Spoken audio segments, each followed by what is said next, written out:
Radio Espérance, bonjour. Nous sommes à Nice pour notre émission Comment va ton âme? Nous avions parlé la dernière fois de la morale chrétienne, et en particulier de la morale chrétienne comme étant non pas simplement une morale du bonheur, de l'accomplissement de soi, mais comme étant une morale de l'amour qui exigera de notre part l'abnégation dont nous parle Jésus, en particulier dans le fait de prendre sa croix et de le suivre. Mais non pas par amour de l'abnégation, mais parce que l'amour d'autrui et l'amour de Dieu parfois nous l'impose. Alors la difficulté, c'est que si on considère l'amour comme le fondement de la morale chrétienne, et qui dans un premier temps nous paraît très séduisant, et en tout cas beaucoup plus engageant que l'expérience que nous faisons enfants de la morale, qui est celle de l'obligation. Pour nous, la morale veut surtout dire tu dois, ou il faut, et non pas aime, et fais ce que tu veux, comme dit saint Augustin. Donc la morale de l'amour, c'est beaucoup plus évidemment séduisant que la simple morale de l'obligation. Mais tout cela pose un certain nombre de difficultés et tiennent au fond aussi à l'ambiguïté du mot amour. Que veut dire saint Augustin quand il dit aime et fais ce que tu veux? Le mot amour évidemment évoque d'abord l'attrait sensible et spontané qui nous porte vers quelque chose ou vers quelqu'un. Et pris en ce sens, on peut aisément admettre qu'il devrait accompagner notre agir, mais on voit mal comment il peut servir de fondement à la morale. Pourquoi? Parce que il se présente souvent cet amour comme une passion, c'est-à-dire comme un sentiment imprévisible, instable, incontrôlable, profondément marqué par la subjectivité, par le relativisme. Et si on fait que ce que l'on aime, eh bien, on est souvent évidemment enfermé en soi-même et effectivement, peut-être on a du mal à rejoindre ce que l'autre lui aime, et pourquoi ce qu'il aimerait serait forcément bien, vous voyez. Dans ces conditions, on comprend pourquoi petit à petit la morale, en particulier la morale républicaine, celle du début du XXe siècle, celle contre laquelle se sont insurgés les mouvements existentialistes des années 40, 50, 60, 70, qu'ils ont pris pour la morale chrétienne, mais qui est simplement une morale de hussard de la République, que partageait d'ailleurs toute la France à ce moment-là, mais qui n'était pas particulièrement ecclésiastique. Et elle était d'ailleurs, comme le dit Péguy, une morale commune aux instituteurs laïcs, athées et aux curés. En tout cas, c'était souvent une morale de l'obligation. Et pour ces morales, l'amour est suspect. Bien souvent, l'amour varie. Bien fou le moraliste qui s'y fie, disait l'adage. Et vous voyez, si notre justice vis-à-vis des autres dépendait simplement de l'état de notre affection à leur égard, il y a alors bien des délaissés, parce que au fond, une morale de l'amour serait tout aussi anarchique que l'amour lui-même, dont on dit qu'il est un enfant de bohème qui n'a jamais connu de loi. Vous connaissez la chanson de Carmen. Et évidemment, dans le même temps, on peut pas oublier, c'est ce qu'on disait la semaine dernière, la place centrale de l'amour dans la révélation. Et on peut dire même que la Bible présente l'agir humain comme l'expression de l'amour par lequel Israël, et finalement le chrétien, doivent répondre à l'amour prévenant et absolument gratuit de Dieu. Et donc il y a une structure vraiment dialogale, d'alliance comme on dit, entre Dieu et Israël, et plus généralement entre Dieu et l'âme humaine, où l'amour humain répond à celui de Dieu, et donc la morale biblique est une morale de mariage, une morale d'alliance. Et au fond, si l'on devait définir ce qu'est un acte bon pour un Israélite, comme du reste pour un chrétien, on pourrait dire que c'est un acte qui permet d'entrer, de se maintenir, de grandir dans la communion avec Dieu, dans l'alliance.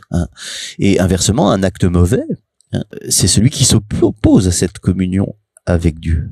Et toute la tradition du Deutéronome, le premier commandement, qui est en quelque sorte le prologue de l'ensemble de toute la loi d'Israël, porte précisément sur l'amour de Dieu. Écoute Israël, le Seigneur notre Dieu est l'unique, tu aimeras le Seigneur ton Dieu de tout ton cœur, de toute ton âme et de tout ton pouvoir. Et la tradition juive, avant même son interprétation par Jésus, ne tardera pas à y voir la quintessence de la loi. Et c'est pour ça d'ailleurs que le scribe qui interroge Jésus sur le plus grand commandement, et que Jésus lui répond en citant précisément le Deutéronome, il lui répond: très bien maître, tu as raison de dire qu'il est l'unique, qu'il n'y en a pas d'autre que lui. L'aimer de tout son cœur, de toute son intelligence, de toute sa force, vaut mieux que tous les holocaustes et tous les sacrifices. Oui. Donc les commandements de l'amour, celui de Dieu et du prochain, c'est trop clair, constitue le cœur d'où doit jaillir l'agir chrétien. N'ayez aucune dette envers qui que ce soit, ajoute saint Paul, sinon celle de vous aimer les uns les autres. Car celui qui aime a complètement accompli la loi. Donc le précepte de la charité, vous voyez, contient tous les autres commandements. Et voilà, et c'est clair que cet amour du Christ, qui est notre modèle, aimez-vous les uns les autres comme je vous ai aimé. Non seulement le Christ est le modèle de cet amour effectif, mais il y a l'Esprit Saint qui est la source et l'origine de cet amour. L'amour a été répandu dans nos cœurs par l'Esprit Saint qui nous a été donné. Et ce qui est étonnant, vous voyez, c'est que cet amour n'est pas laissé à notre libre initiative, mais cet amour nous est commandé. L'amour nous est commandé, et non seulement il est commandé, mais il va avec d'autres préceptes qui, s'ils n'étaient pas observés, rendraient cet amour illusoire.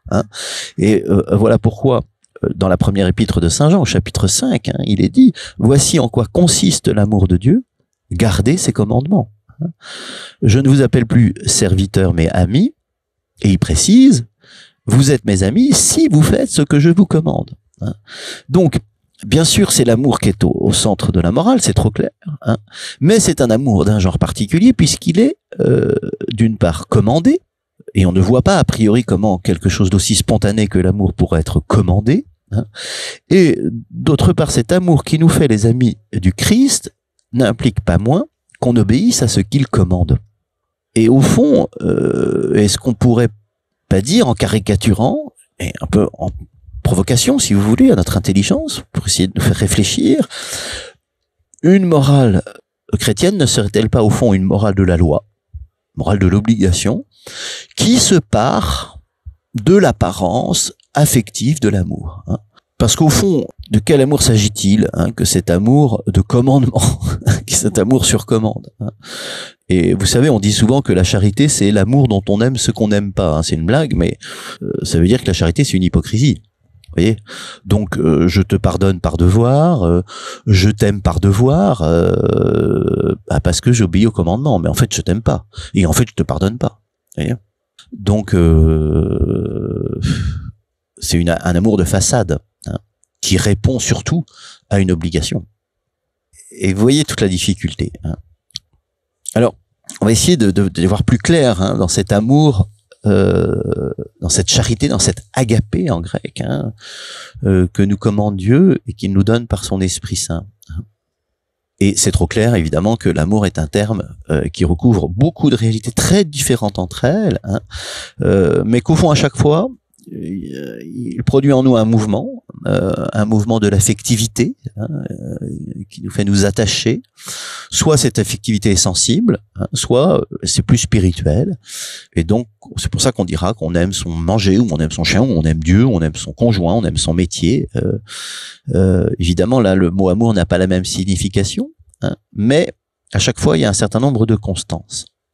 Le premier, c'est que à chaque fois, quel que soit l'objet, l'amour se présente comme une attirance, comme une séduction sur nous-mêmes, attirance plus ou moins vive, mais elle consiste dans le fait qu'on a un mouvement intérieur qui nous pousse plus ou moins vigoureusement vers cette chose dont on en éprouve le charme.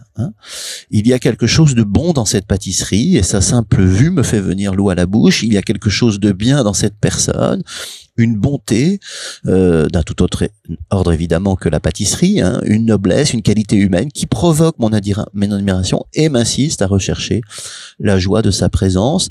Il y a quelque chose qui résonne en moi dans cette couleur d'automne qui m'apparaît comme belle et que j'aime. Et donc vous voyez, ça crée en moi une affinité, et c'est l'ensemble d'ailleurs de ces affinités, si nous les partageons avec quelques-uns, qui fait souvent de nous des amis, parce que nous avons les mêmes goûts, les mêmes valeurs, comme on dit, en tout cas, les mêmes aspirations. Alors, l'amour n'est pas simplement cette attirance éprouvée, cette séduction, mais il peut aussi me pousser à vouloir du bien à quelqu'un. Et l'amour peut avoir pour terme, et a toujours au fond pour terme, une personne. C'est-à-dire que j'aime ce quelque chose, mais je l'aime pour quelqu'un. La plupart du temps, ce quelqu'un, c'est pour moi, c'est moi. Donc, si j'aime la pâtisserie, ce n'est pas pour elle-même. Je ne lui veux pas du bien à cette pâtisserie. Si je l'aime, c'est à cause du du plaisir qu'elle me procurera. Et si je l'aime, c'est parce que je m'aime. C'est parce qu'elle peut me combler un petit besoin de douceur gustative. J'aime ici pour avoir, on parlera ici d'amour captatif. Mais ce quelqu'un pour qui nous voulons du bien peut être aussi un autre que moi-même, et en pareil cas, je n'aime pas d'abord cette personne parce qu'elle comble un manque, mais je l'aime pour elle-même, et je vais aimer tel bien pour elle.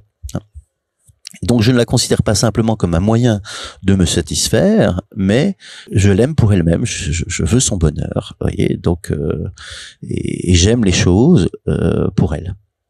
Vous voyez, aimer quelqu'un pour lui-même, c'est faire de lui la personne en qui s'achève mon amour, le sujet pour qui je veux du bien, quelle que soit d'ailleurs la joie ou l'utilité qui en résulte pour moi. Un tel amour se complète dans le fait que cette personne soit bonne, et c'est précisément parce qu'on a perçu en elle ce quelque chose qui nous touche qu'on s'intéressera à elle pour lui vouloir du bien, ou persévérer à tout prix, ou préserver à tout prix le bien qu'on a reconnu en elle. On n'aime pas ici pour avoir, mais on aime pour que l'autre ait. C'est un amour de type altruiste, qui revêt bien des formes, et bien des degrés. Il y a d'abord la simple sympathie, un peu superficielle, qui fait par exemple qu'on a envie que cette personne réussisse un examen pour lequel elle a beaucoup travaillé. Voilà, quelle que sa réussite sportive, voyons, on va lui souhaiter du bien gratuitement pour elle-même. Mais ce mouvement d'affection, évidemment, peut aller beaucoup plus loin et nous conduire à nous dévouer activement pour l'aider à mettre en œuvre toutes les richesses de sa personnalité. Et donc, on va prendre du temps pour elle.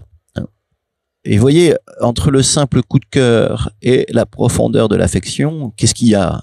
Évidemment, il y a le temps, l'énergie qu'on lui consacre pour le procurer le bien qu'on veut. C'est pour ça que aimer toujours dans le mariage, aimer côte à côte, vous voyez, c'est vraiment le summum de cet amour.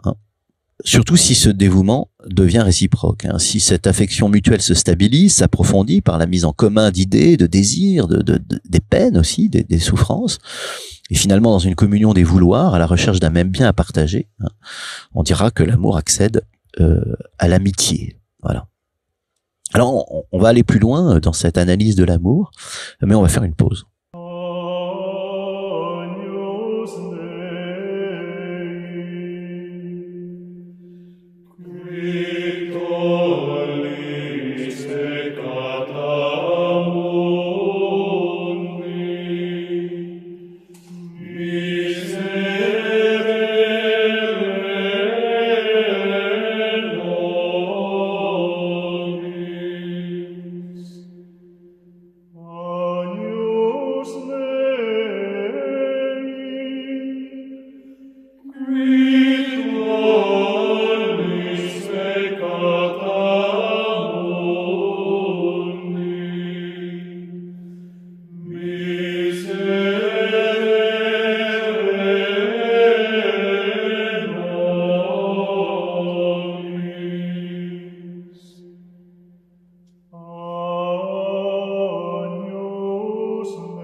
Radio Espérance, bonjour, nous sommes à Nice pour notre émission Comment va ton âme, dans cette deuxième partie de notre émission où nous parlons de morale de l'amour, et nous essayons de mieux comprendre ce que cet amour qui nous est commandé par Jésus, et qui nous est donné par le don de l'Esprit Saint.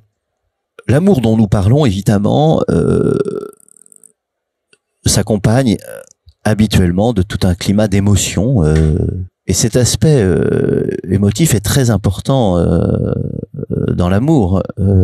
Et au fond, toutes nos émotions sont des variantes d'un amour contrarié ou d'un amour épanoui. Mais ces émotions sont des émotions sensibles, elles vont et viennent, elles dépendent de quantité de facteurs chimiques, extérieurs, biologiques, physiologiques, voyez. Et ce serait une erreur de perspective de mesurer toujours la qualité de nos amours à l'émotion qui l'accompagne, plus ou moins fidèlement. Et au fond, c'est souvent le problème des morales de l'obligation, c'est qu'elles réduisent l'amour souvent au plan de l'émotion sensible. Et c'est pour ça qu'il l'exclut du discours moral.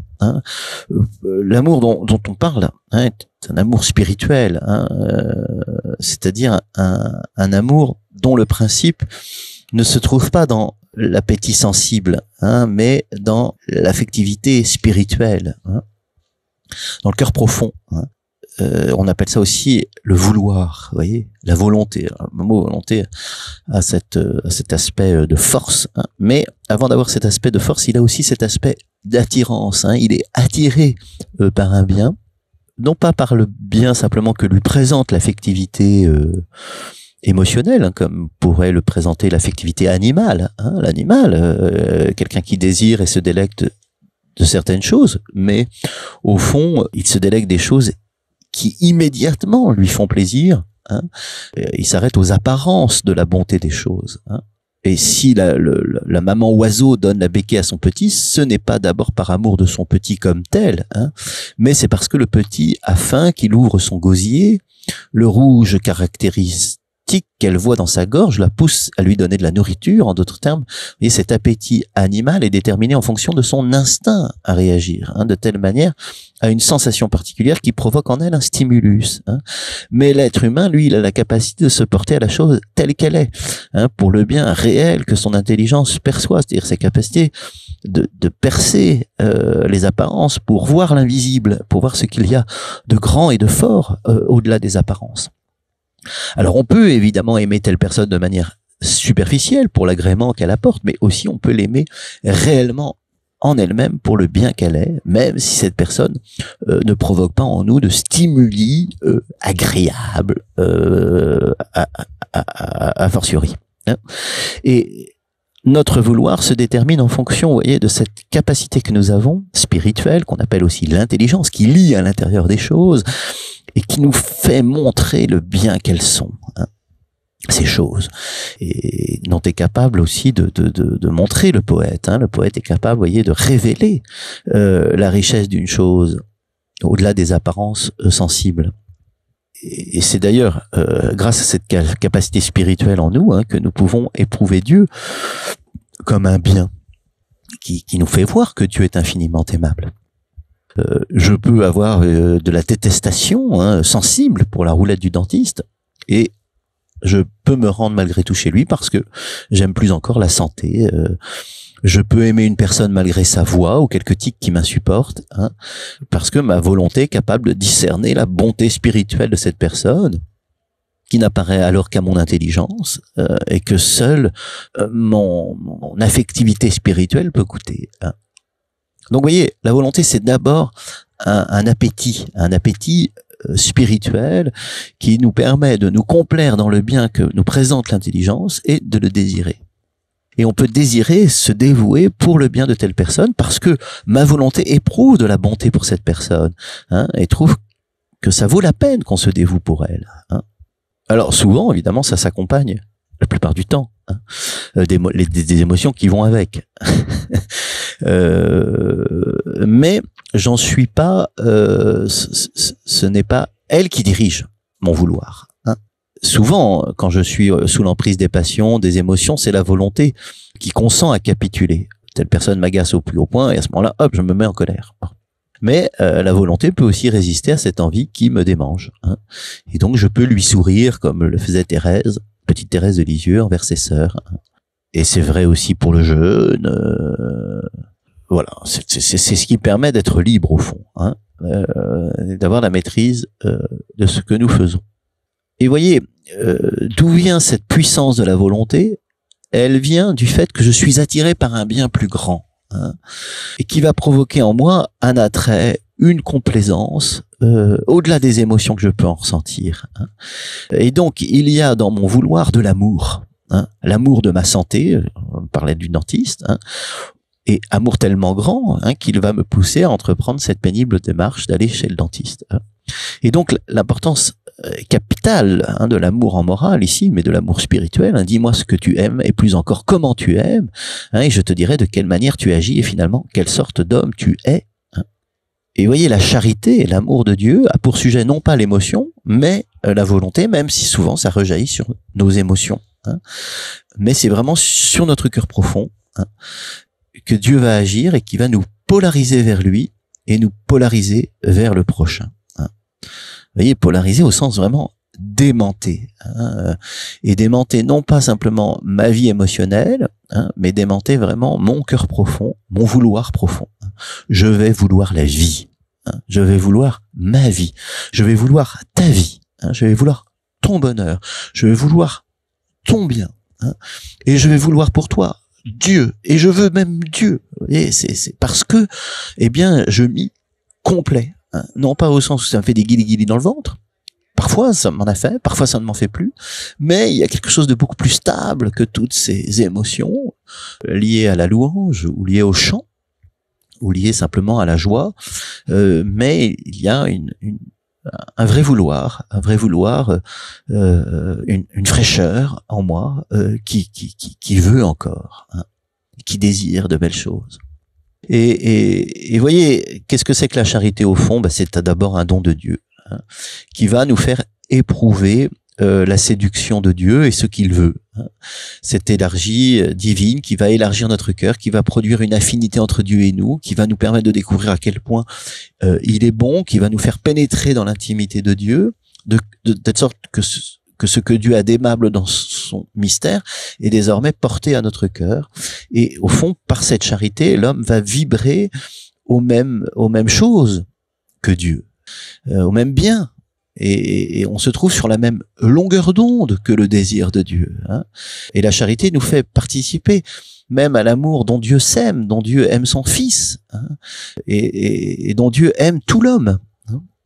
Et voyez, donc, elle est au principe d'une bienveillance, au principe d'un vouloir et d'un vouloir effectif. La charité va nous porter à nous dévouer à ce que Dieu, dont nous avons subi la séduction, hein.